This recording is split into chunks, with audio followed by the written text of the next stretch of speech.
अब देखें C part में आपने क्या करना है। सी पार्ट में आपसे कहा है जो गिवन फंक्शन बी पार्ट का था आपने उसे जेड की फॉर्म में लेके जाना है, यानी कि सारे फंक्शन को चेंज कर करके हमने उसे जेड की फॉर्म में लिखना है। हमारे पास क्या बनता है, सबसे पहले तो हम इसका एलसीएम ले लेते हैं। जब हम इसका एलसीएम ले लेंगे तो नीचे कॉमन चीज़ x square plus y square आ जाएगी, ऊपर वाई प्लस एयोटा एक्स आ जाएगा। ठीक है, आपने ऊपर वाई प्लस एयोटा एक्स लिखा। अब इसको थोड़ा सा अरेंज करके लिखते हैं। देखें आप लोगों ने इसे जेड की फॉर्म में लेके जाना है। जेड की फॉर्म में लेके जाने के लिए इसे थोड़े से ऑपरेशंस लगाने पड़ेंगे। सबसे पहले तो देखिए मैं इसे अयोटा से मल्टीप्लाई डिवाइड कर देती हूँ ताकि मैं इसे जेड की फॉर्म में चेंज कर सकूँ, कुछ माइनस प्लस के साथ आ जाए। क्योंकि जब z की फॉर्म में चेंज करना होता है हमें x के साथ देखें अयोटा नहीं चाहिए, हमें y के साथ अयोटा चाहिए। इस पार्ट से अयोटा को ख़त्म करने के लिए मैं बोथ साइड अयोटा से मल्टीप्लाई डिवाइड कर देती हूँ। तो देखें x के साथ जब मल्टीप्लाई होगा अयोटा का स्क्वायर बन जाएगा। अयोटा का स्क्वायर -1 होता है इसलिए -x आ जाएगा, प्लस अयोटा y आ जाएगा। नीचे अयोटा एज इट इज़। अब देखें ये वाली जो चीज़ होती है बेसिकली आपके पास मॉडुलस का फॉर्मूला होता है। आपको मैंने बताया हुआ है कि ये आपके पास मॉडुलस का जो फॉर्मूला होता है ये होता है x का स्क्वायर प्लस y का स्क्वायर। तो अगर मैं इस चीज़ को z की फॉर्म में लेके जाना चाहती हूँ, इसका स्क्वायर है, अगर मैं बोथ साइड स्क्वायर लूँ तो z के मोड का स्क्वायर में ये चीज़ चेंज हो जाएगी आपके पास। ऊपर से माइनस साइन कॉमन लूँ तो अंदर x माइनस एयोटा y आ जाएगा और नीचे ये टर्म बन जाएगी। आपको पता है कोई भी z आपके पास complex number x plus iota y की फॉर्म में होता है, अगर आप उसका कॉन्जुगेट लो तो उसके साथ माइनस साइन आ जाता है। तो ये वाली चीज़ जब z की फॉर्म में चेंज होगी तो z का कॉन्जुगेट में चेंज हो जाएगी और नीचे उसके मोड का स्क्वायर है। अब हमें कुछ ऐसा करना पड़ेगा कि इस मोड को मैं इसके साथ कैंसिल करके कोई एक नई फॉर्म में ट्रांसफॉर्म कर सकूँ। आपके पास बेसिकली बच्चों ये एक फॉर्मूला होता है कि अगर आप किसी भी कॉम्प्लेक्स नंबर को उसके कॉन्जुगेट से मल्टीप्लाई करो तो वो उसके मोड के स्क्वायर में चेंज हो जाता है। ये बेसिकली इसका प्रूफ भी होता है, लेकिन मैं इसका प्रूफ नहीं आपको करवाऊंगी। जस्ट आप ये फॉर्मूला यहाँ याद रखोगे, इसकी जगह इसकी वैल्यू पुट कर दोगे। करने के बाद जेड कॉन्जुगेट से कैंसिल हो जाएगा।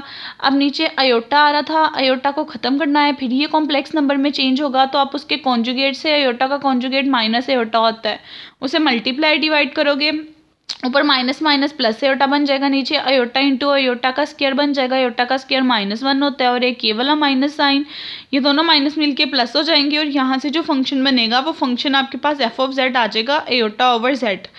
ये आपके पास उसकी जेड की फॉर्म में काम आ जाएगा। अब यहाँ पे बच्चों आपके 3.4 के फर्स्ट 13 क्वेश्चंस कंप्लीट हो जाते हैं, थर्ड चैप्टर भी कंप्लीट हो जाता है। इसके बाद नेक्स्ट जो हमने स्टार्ट करना है वो चैप्टर नंबर 5 है। चैप्टर नंबर 5 में हमने इंटीग्रेशन पढ़नी है, integration in the complex plane. इस चैप्टर की बच्चों मैंने 3 एक्सरसाइजेज आपको करवानी है, 5.1, 5.2 और 5.5।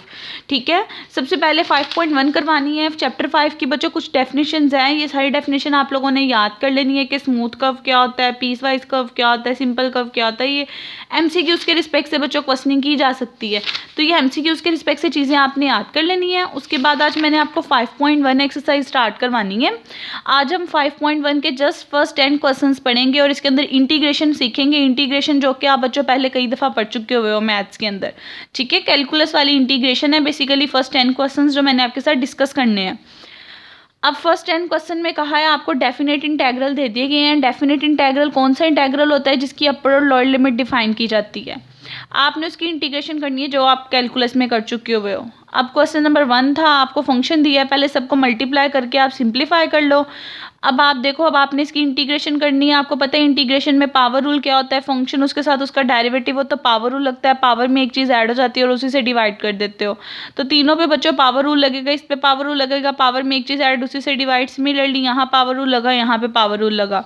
उसके बाद अपर लिमिट एक दफ़ा पूरे के पूरे फंक्शन में पुट कर देते होते हो, माइनस पूरे के पूरे फंक्शन में लोअर लिमिट पुट कर देते हो। सिंप्लीफिकेशन करोगे तो एट द एंड आपका आंसर 64/3 आ जाएगा। ठीक है, इसी तरह आपके पास नेक्स्ट क्वेश्चन नंबर 2 है। 2 क्वेश्चन में 3 डिफरेंट फंक्शंस हैं, उनकी इंटीग्रेशन कहा हुआ है और उनको ऐड करना है। 1 बाय 1 सबकी इंटीग्रेशन करोगे, टी का स्क्वायर है, पावर है तो पावर रूल लगेगा, पावर में एक चीज़ ऐड उसी से डिवाइड, इधर भी पावर रूल लगेगा, इधर भी पावर रूल लगेगा। पावर रूल लगाने के बाद एक दफ़ा अपर लिमिट पुट करोगे, माइनस लोअर लिमिट पुट करोगे, इसमें भी अपर लिमिट पुट की, माइनस लोअर लिमिट पुट की, यहाँ पे भी अपर लिमिट पुट की, माइनस लोअर लिमिट पुट की। 1 बाय 1 सबको सिंप्लीफाई किया, सिंप्लीफाई करके जब एलसीएम लिया तो एट द एंड आपका आंसर 28/3 आ जाएगा। ठीक है। उसके बाद नेक्स्ट आपके पास क्वेश्चन नंबर 3 है। क्वेश्चन नंबर 3 में साइन आ जाता है। आप लोगों ने सेकंड ईयर में बच्चों पढ़ा हुआ है, साइन की इंटीग्रेशन माइनस कॉस होती है और जो चीज़ एंगल में आ रही होती है उसके एंगल का डेरिवेटिव लेके उसे डिवाइड की फॉर्म में लिख देते हैं इंटीग्रेशन में। इंटीग्रेशन का रूल होता है, तो आप साइन की इंटीग्रेशन करोगे वो माइनस कॉस 2πx और एंगल का डेरिवेटिव लोगे वो 2π आ जाएगा और डिवीजन में आ जाएगा, क्योंकि इंटीग्रेशन में चीज़ डिवीजन में आ जाती है। और साथ में अपर लिमिट पुट की, लोअर लिमिट पुट की, सिंप्लीफाई किया तो एट द एंड आपका ये आंसर आ गया। सिमिलरली बच्चों ट्रिग्नोमेट्रिक डिफरेंट फंक्शंस की इंटीग्रेशन के फॉर्मूलाज यूज होंगे। सेकेंड स्क्वायर की इंटीग्रेशन tan होती है आपके पास, तो tan आ जाएगा, tan 2x आ जाएगा। और एंगल की गेन इंटीग्रेशन आप डेरिवेटिव लोगे उसे डिवाइड कर दोगे। 2x का derivative with respect to x 2 होता है, डेरिवेटिव आ गया उसे डिवाइड कर दिया, अपर लिमिट पुट की x में, लोअर लिमिट पुट की, सॉल्व किया तो एट द एंड आंसर आ गया। सिमिलरली आपके पास क्वेश्चन नंबर 5 है। क्वेश्चन नंबर 5 में देखें, अब फंक्शन अगर नीचे हो उसका डेरिवेटिव ऊपर आ रहा हो तो नेचुरल लॉग लग जाता है। अब नीचे फंक्शन था, अगर मैं फंक्शन का डेरिवेटिव लूँ तो 2 आता है, ऊपर डेरिवेटिव बनाने के लिए हमने 2 से मल्टीप्लाई 2 से डिवाइड करना पड़ेगा। मैंने 2 से मल्टीप्लाई डिवाइड कर दिया, कांस्टेंट बाहर मूव करवा दिया। अब नीचे फंक्शन है, ऊपर उसका डेरिवेटिव है, तो नेचुरल लॉग ऑफ फंक्शन आ जाता है, इसलिए नेचुरल लॉग ऑफ 2x + 1 आ गया। अपर लोअर लिमिट आ गई, अपर लिमिट पुट की, लोअर लिमिट पुट की, नेचुरल लॉग 1 पे 0 होता है, तो पुट करने के बाद एट द एंड आपका जो आंसर है वो नेचुरल लॉग ऑफ 3 आ जाएगा। जो चीज़ बच्चों पावर होती है वो नेचुरल लॉग बाहर आ रही होती है वो नेचुरल लॉग की पावर में चेंज हो जाती है। ये रिवर्स प्रोसेस होता है, या तो आप पावर को नेचुरल लॉग के बाहर ले आते हो या बाहर चीज़ को पावर की फॉर्म में लिख सकते हो। तो यहाँ से इसका आंसर आ जाएगा नेचुरल लॉग ऑफ 3।